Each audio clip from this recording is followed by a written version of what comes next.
All right, hi, Paul Sack. It's Good News Planet. I'm here with Steve Ewell. Hi, Steve. How are you? Good. How are you? Thank you for being with me. Oh, this is the second time I'm being with you. I was at the Unveiled event here in Manhattan some weeks ago at CES, and Steve oversees the Consumer Technology Association. And look at this, milestones in the technology industry. We're at CES. Steve is very kind to speak with me because he's a busy guy.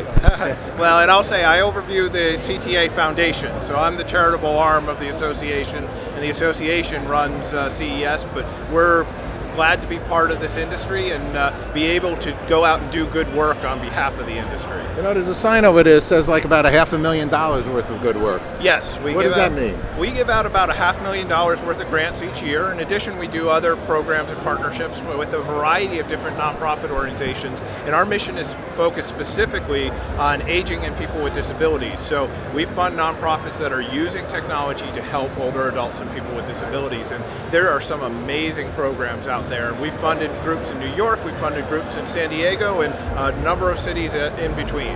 All right. Well, as Steve does know, you know, and our audience knows very well about our SeniorNet organization, which I'm on the board for around 15 years, evolved out of IBM's. Retirees looking for a way to give back to the community and teaching 50 plus how to use technology.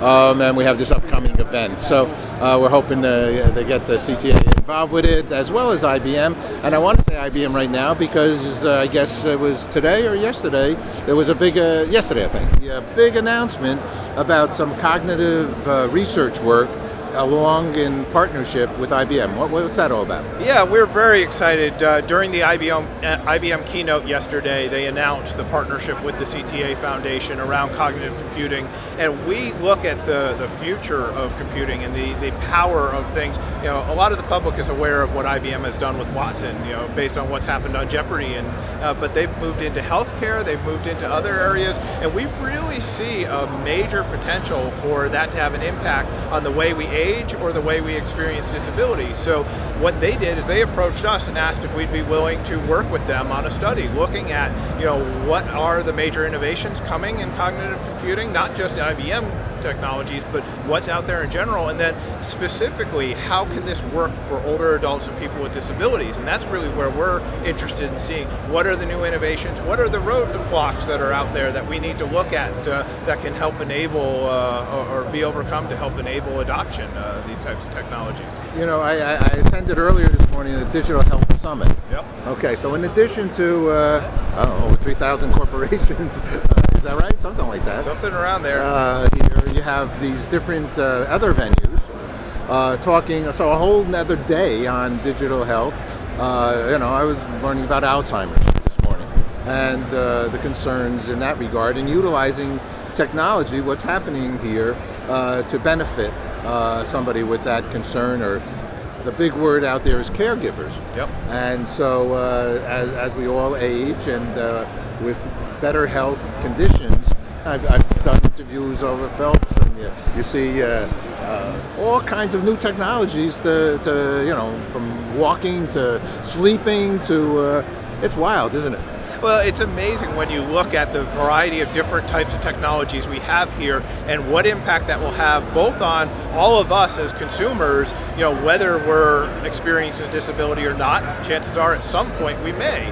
But if you look at smart home technology, if you look at wearable technology, you look at the health and fitness technology, all of these are coming together into a world where all of a sudden you can pull out your phone, and from here I'm able to control my lighting, control my thermostat, have, you know, if I'm in bed at night and I don't want to risk getting falling and getting up in the dark, I can suddenly pull out my phone and through accessible apps have the peace of mind knowing my doors are locked, knowing that the thermostat's set to a decent level. You know, and these are fairly basic technologies, but it all comes together to create a huge opportunity for all of us as consumers. And then when you take in the caregiver aspect of, if, you know, your parent is on the other side of the country and you have the ability for them to grant you access to know, is the thermostat set to a different level, or, you know, they can see different things like, you know, the door has been left open at night, and that's when they can check in and make sure everything's okay. So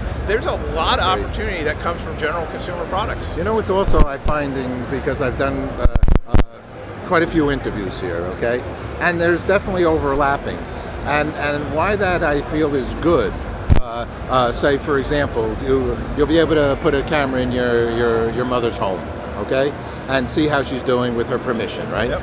And so, but it's not only one company doing that, okay? So say there's, it's like when you want to sell electronics, you go to a street that they're selling electronics. There is a little difference in each little product, but what it means is that there's a demand, right? And I think within here, even major companies are, with smaller companies, have similar products, but maybe with a little different color. Yep. What do you see? And that's really the opportunity there, is everyone is innovating in their own way, looking at how they see products making a difference, and that's consumer choice. And we're all for having as many different options here at the show that we can show off, so we figure out what are the options that work best for individuals. And that's something that we're spending a lot of time looking at, is how do we make the devices work for the people who are trying to use them, and the way that works best. We're not all the same, and even if you say we each have one specific condition, it doesn't mean we're all the same. We all have what we like, and that's one of the great things with consumer technology, is the ability to have different accessibility features in there. 1956, computer hard drive is developed. I mean, we have a big history here of technology and growing. So what you say? I also yesterday did an interview about some things and give backs in Las Vegas area in sustainability. That was another nice outreach that I believe you guys had some association with as well. CTA has done a number of programs in the Las Vegas community. They have done a number of sustainability programs, trying to make the show as green as possible. And then as a foundation, we've also been engaging with the local Easter Seals of Nevada, as well as the Blind Center of Nevada, to make sure that we are giving back to the community that hosts us for this amazing show. Well, it's very wise, good corporate citizenship, which, and for our Good News broadcast, is one of the main stories. For us, that's prime time. That's front page. When a good corporation, and you're an association, and have, as I see, the realization that you have a responsibility in doing what you're doing as well. So that's really important.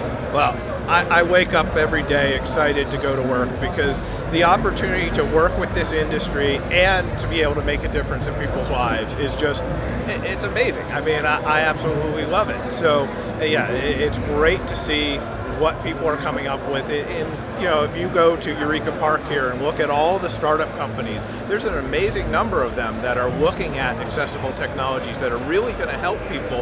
And as with any startup, some of them will be around in a little while, some of them probably won't. But this is a real opportunity for them to get the name out there and to get engaged and work with others, build partnerships, speak to people like you who can really spread the word of what's out in the public. So. The future, anything in the horizon that we might be able to let the audience know about?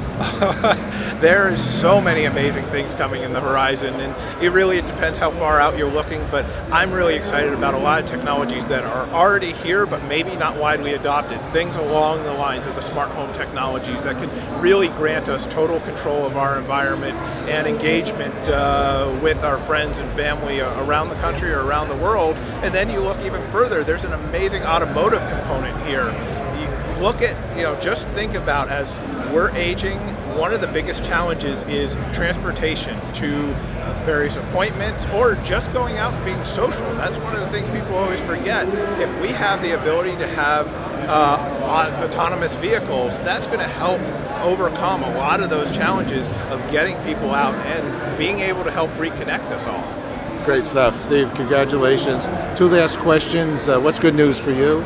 Good news is coming to CES and seeing all the amazing innovations coming here. And the last one, because we're very involved with this World Peace outreach in September 21st, the International Day of Peace. I've asked many people, what does peace mean to them?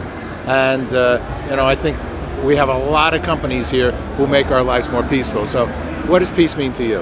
I think peace is being able to live safely and independently, not fear for one's lives. And I think that, yes, there's a number of technologies here, but a lot of it is also personal, the connections that we're all able to build. And that's why it's important to come together and meet, regardless of backgrounds, regardless of histories of what where we've come to this industry from, and have these conversations that can build understanding. All right, Steve, I feel like I'm at the United Nations, if you want to know. So this place is packed with everybody from everywhere. Great, congratulations. Well, thank you so much. What's your website? I'm sorry. We are at ctafoundation.tech, and people can go there and learn about all the grant programs that we're supporting, as well as various other programs we're involved in. All right, great energy. Thanks, Steve. Thank you very much.